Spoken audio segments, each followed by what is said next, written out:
एरेनस ने ये थ्योरी निकाली थी। वो बोला कि एसिड जो है ना HCl है वो टूट के क्या बनता है, जो मैंने अभी बताया तुमको, H2SO4 और HSO4। ठीक है, ये जो है ये वापस टूट के और ये बन जाता है। देख रहे हो ध्यान से, ध्यान से देख रहे हो? क्या क्या क्या क्या क्या HCl टूटा, क्या बना? H प्लस और Cl। H2SO4 क्या बना? H अलग हो गया और और SO4 एक H अलग हो गया। हाँ, हाँ। HSO4 और टूटा, H अलग हो गया, SO4 अलग हो गया। ठीक है, तो ये एसिड क्या चीज़ है? What is acid? जो पानी में घुलने पर हमारे जीभ पे लगाते हैं खाना, एसिड पानी आता है तो वो खट्टा खट्टा क्यों आता है? क्योंकि H का स्वाद आता है। राइट टू, ये यही उसका कैटायन है। कैटायन क्या होता है? प्लस। पॉजिटिव। हाँ, तो कैटायन एक ही कैटायन देगा वो H का, कोई और कैटायन नहीं देगा। मतलब तो वो दो नहीं एसिड देगा? है, कोई और तरह का नहीं देने वाला, सिर्फ H देने वाला। बेस क्या है? बेस OH देगा, H नहीं देगा। क्या क्या होता है? Na और हाइड्रोक्साइड। हाँ, Na और OH, Ca और 2 OH। ठीक है, अब इसमें कहानी क्या है देखो, hydrochloric acid, hydrochloric acid, nitric acid, sulphuric acid, ये चार एसिड को स्ट्रॉन्ग कहा गया है। हाइड्रोक्लोराइड। हाइड्रोब्रोमिक, नाइट्रिक एसिड और सल्फ्रिक एसिड। अच्छा, और अगर स्ट्रॉन्ग एसिड और वीक और स्ट्रॉन्ग बेस मिले तो? वो आ रहा है, पहले अभी स्ट्रॉन्ग एसिड क्या है वो तो समझ लो। फिर वीक एसिड क्या है? उसमें CH। H अच्छी तरह से डिजोल्व नहीं होता है, जैसे कि CH3O3। अच्छा, एसिड में H होता है? H फिर से समझ लो, ये क्या लिखा है फर्स्ट लाइन में? क्या लिखा है? अच्छा, एसिड में H होता ही होता है। तो ही तो एसिड है, और OH रहेगा तो बेस। ठीक है। अब वीक एसिड क्या होता है कि ये H का डिसोल्यूशन है वो कंप्लीट है, यहाँ पे इनकम्प्लीट है। तो कोई भी एसिड हो, CO2 भी एक एसिड है, हाँ, कार्बन डाइऑक्साइड। ठीक है, तो ऐसे बहुत सारी चीज़ें हैं। नेक्स्ट, स्ट्रॉन्ग बेस क्या है?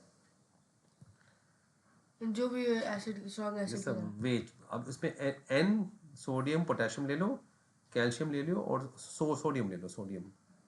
तो CO2 को भी उन्होंने एसिड कहा हुआ है। हाँ, क्यों? वो भी टूट के बनता है CO और O। चलो, अब वीक क्या है? अच्छी तरह से डिजोल्व नहीं होगा, है ना। अब एल्कलाइन क्या बोलते हैं? What is alkaline? Alkaline base से क्या संबंध है उसका? बेस जो सॉल्युबल है पानी में उसको बोलते हैं एल्कलाइन। और दो ही एल्कलाइन है, सुनो, NaOH KOH। सोडियम पोटेशियम हमारे बॉडी में मेन है ना, दिन भर चलता रहता है। NaOH NaOH KOH, बार बार तुमको हर जगह वही एग्जाम्पल मिलेगा बार बार। और NH3। NH3 वीक है, देखो बहुत वीक है वो। NH3 पानी क्या होता पानी है? NH3 अमोनिया पाद मारते हैं ना वो, तो वो गैस वो डिजोल्व नहीं होता पानी में, इसलिए वो वीक है।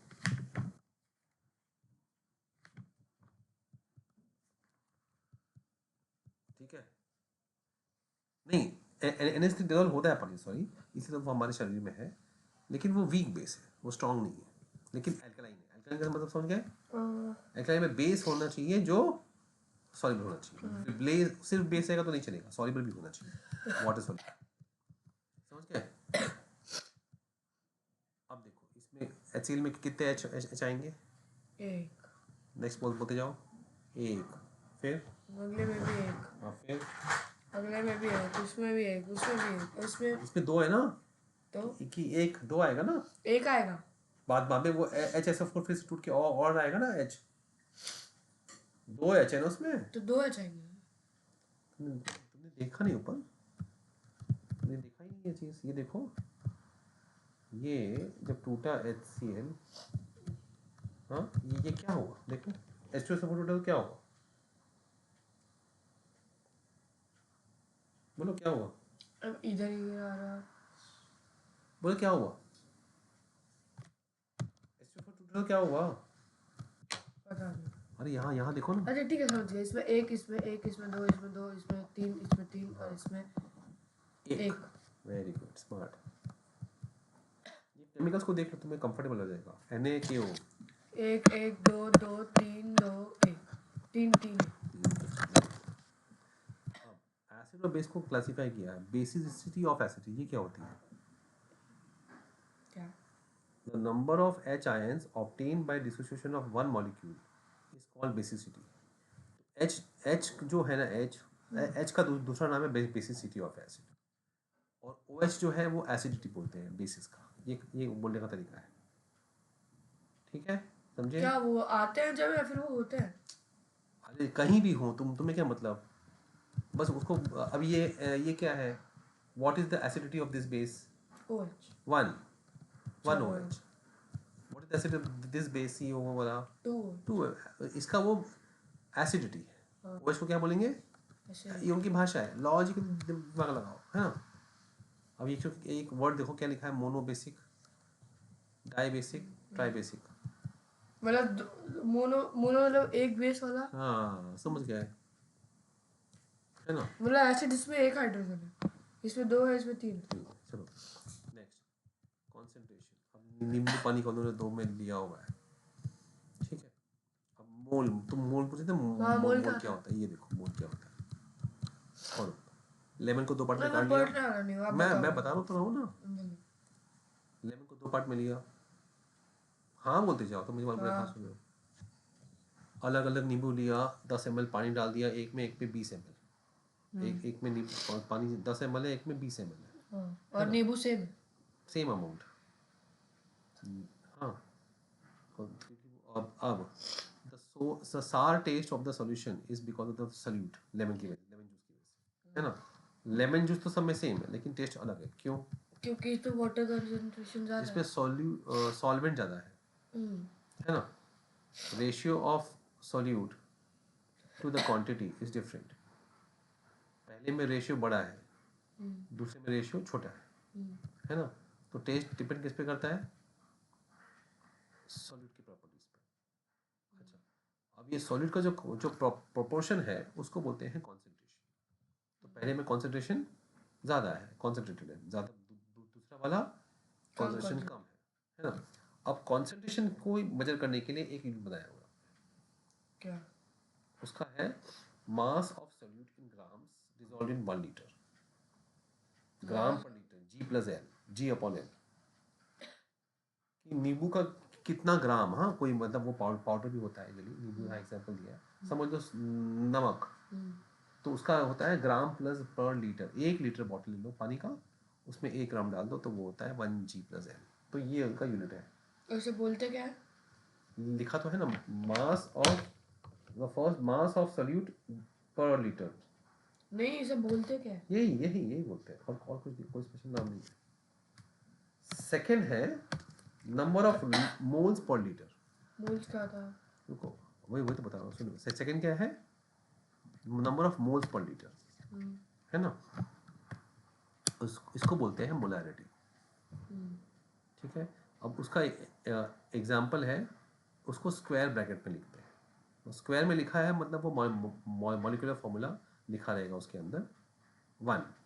इसका मतलब है इसका मोलैरिटी 1 है, 1 मोल पर लीटर। वेरी मोल क्लियर? क्या होता है? बता रहा हूँ ना, सुनो तो, जब सुनोगे तो हाँ हाँ बोलते जाओ, आ रहा हूँ ना उस पर, समझ गए? तो मेजर करने के 2 ही तरीके हैं, समझ गए? G/L, मोल अपॉन एल, देख लिया? चलो, अब सोडियम का क्या है? मॉलिक्यूलर फॉर्मूला सोडियम का क्या है? NaCl। अबे 58.5 U क्या है उसका मास। ठीक है। 1 U क्या होता था? देखो एनसीईआरटी में दिया है। हाँ, यूनिट या देखो मैं तो को वो सिखा रहा हूँ। AMU होता है। रुको पहले तुम, हाँ रुको पहले तुम इसमें से क्या चेक कर सकते हो, पहले वो समझो, तुमको अपने आप मोल समझ में आ जाएगा, ठीक है। ग्राम GL और मोल मेल को कंपेयर करो, कहाँ पे है? नहीं समझ। लास्ट में। GL और ML को कंपेयर करो, GL और ML, mole L। 1 ml mole is equal to 58.5 gram upon L। तो मोल क्या हुआ? 1 मोल की कितना होगा सोडियम क्लोराइड का? 58.5 वो कहाँ से आएगा उसका 58.5 वैल्यू कहाँ से आएगी? मास से। मास से, है ना। तो मास में जितना मॉलिक्यूल्स है उसको बोलते हैं मोल। मास में जितना मॉलिक्यूल है। कौन से मॉलिक्यूलर मास? में जितना मॉलिक्यूल्स होता है, नंबर ऑफ मॉलिक्यूल्स, उसको बोलते हैं मोल। तो एक मोल की तो वैल्यू सोडियम कितनी है? क्लोराइड का मोल क्या होगा? 58.5। अच्छा, व्हाट अबाउट सोडियम का क्या होगा? सोडियम का मास कितना है? सोचो तुम, तो तुमको 58.5 कहाँ से आया? सोडियम का मास कितना है? तुम बताओ। सोडियम क्लोराइड का मिला के 50.5 किया ना, तो उसमें सोडियम कितना है, क्लोराइड क्लोरीन कितना है? सोडियम का 50 है 58.5 दोनों का मिला के है। तो सोडियम का 50 और क्लोरीन का 0.5। नहीं, तो ये तो कभी तुमने सुना ही नहीं है। कुछ उसका याद रखो, एटॉमिक नंबर कुछ तो याद करो। हाँ, सोडियम क्या है, याद करो। सोडियम 11 नंबर का। 11।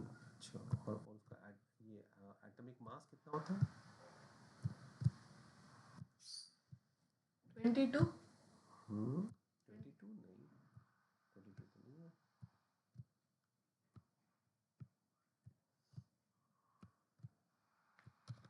रुको रुको, देखो तो मैं दिखा रहा हूँ, यहाँ पे क्या लिखा है। तो कोई नहीं, छठी क्यों? नहीं, यहाँ यहाँ पे सामने है, टेक्स्ट में सामने सामने खत्म हो जाएगा, आ जाओ मास जल्दी। नहीं दिया उसमें। सब दिया है, तुम यहाँ देखते जाओ ना। तुम मुझे बताओ कि क्लोरीन का कितना है? 35.5 है। चलो मत बताओ, कहाँ से आया 35.5? हाँ, रुक जाओ, ये देखो 1 mole number of moles in given CO2 relative number of CO2 in grams. Avogadro, ये क्या होता है, ये पढ़ो। एवोगाड्रोस नंबर, पहली लाइन में सब कुछ दिया हुआ है। द नंबर ऑफ मॉलिक्यूल इन 1 मोल, उसको बोलते हैं एवोगाड्रोस नंबर। मतलब 58.5 ग्राम सोडियम क्लोराइड में कितने मॉलिक्यूल्स हैं, वो फिक्स्ड है। क्या है वो नंबर? 6.022 इंटू 10⁻23। कैसे पता? ये उन्होंने एक्सपेरिमेंट किया था, डेमोन्स्ट्रेट किया था। पहले उसने वो वर्कआउट किया, फिर वो डेमोन्स्ट्रेट किया। तो एवोगाड्रोस नंबर होता है 6.022 इंटू 10⁻23। मॉलिक्यूल्स। तो सोडियम क्लोराइड के, ये देखो, सोडियम का 23 है, क्लोरीन का 35.5 है। दोनों को ऐड करो,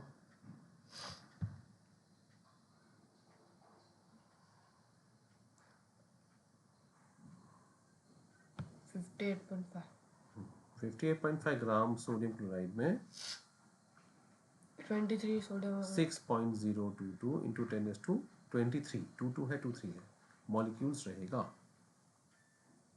अब हाइड्रोजन में कितना रहेगा, कितने ग्राम में? 2 ग्राम में कितने मॉलिक्यूल्स रहेंगे? कैसे? हाइड्रोजन का एटॉमिक नंबर क्या है? 1 है। समझे? एटॉमिक मास देखो, 2 है।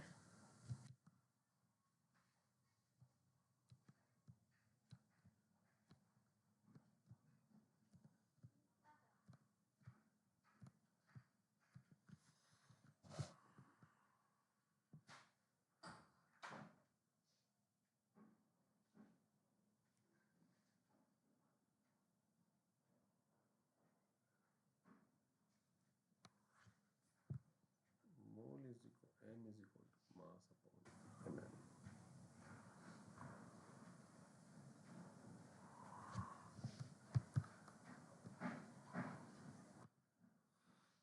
आओ जल्दी, एक फॉर्मूला सिखाओ, सीक्रेट, जल्दी आओ।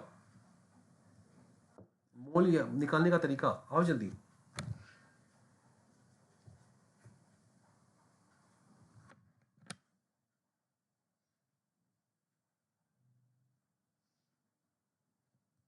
देखो, एक लाइन में खत्म, जल्दी आओ।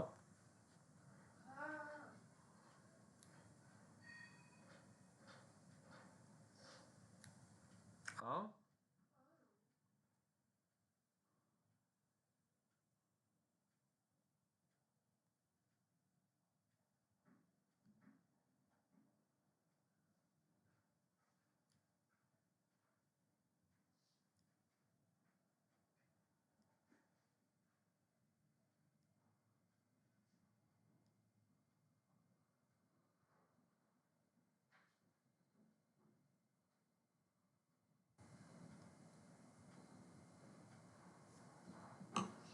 अरे यहाँ पे साफ साफ दिया है बेटा, वो कंफ्यूजिंग है। यहाँ आओ।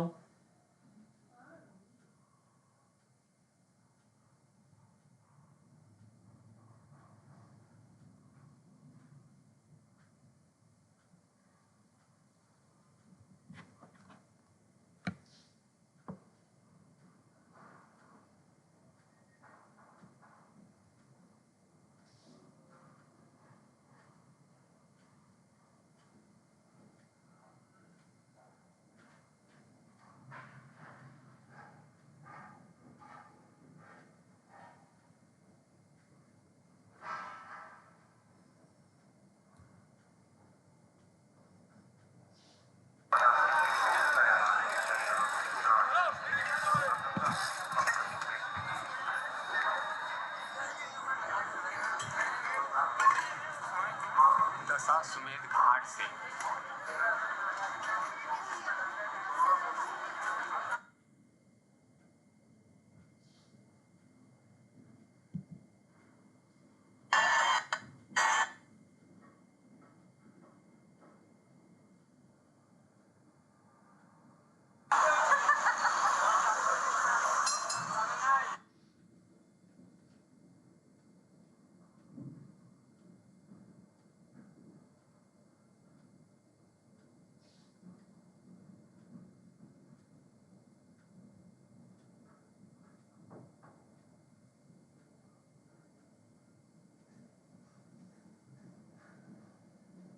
सात्विक, फ्लो ब्रेक हो रहा है, आओ जल्दी, क्या हुआ? तो मुझे बोलना चाहिए ना। क्या हुआ? बेटा मैं बोल यहाँ पे एक लाइन में सीख बेटा, बहुत सारे ऐसे टाइम पास मत करो, ब्रेक में तो पढ़ाई करो। हाँ क्या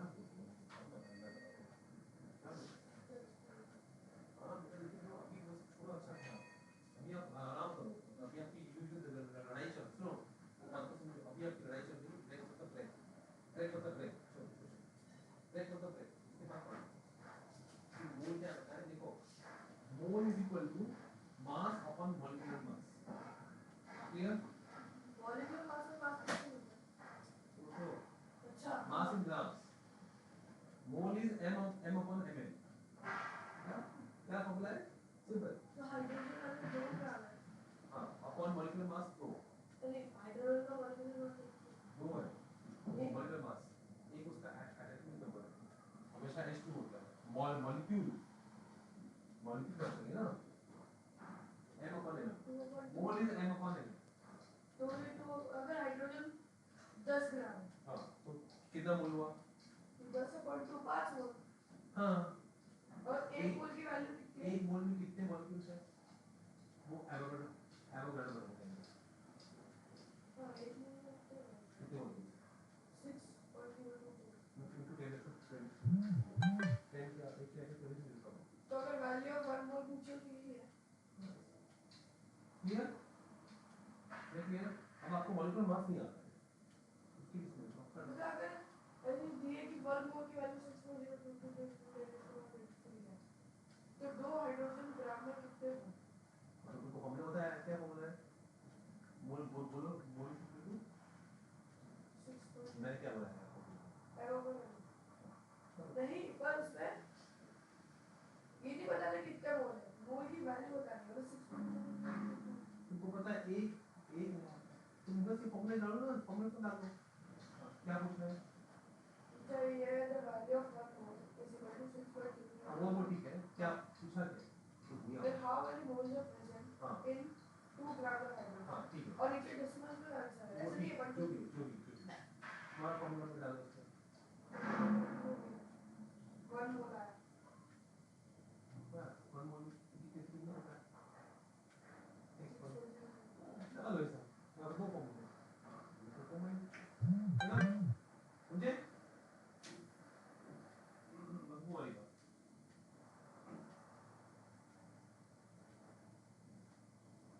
सिंपल, ज़्यादा होने से कंफ्यूज हो जाओ, अगर हम लोग को निकालना है ऑक्सीजन, सबका ऐसे निकालो, ऑक्सीजन क्या है? मैं मॉलिक्यूलर मास की कहा क्या था, मैंने पहले कहाँ की मैंने कहा तुम्हारा अभी मॉलिक्यूलर मास का चार्ट बाकी है, बस समझे? वो चार्ट में खत्म, देखिए वो चार्ट के निकाल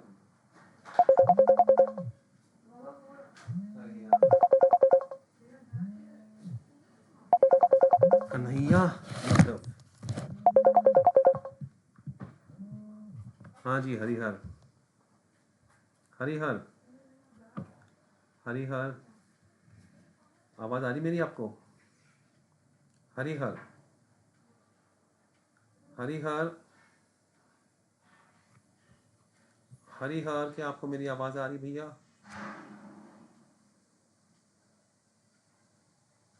हरिहर,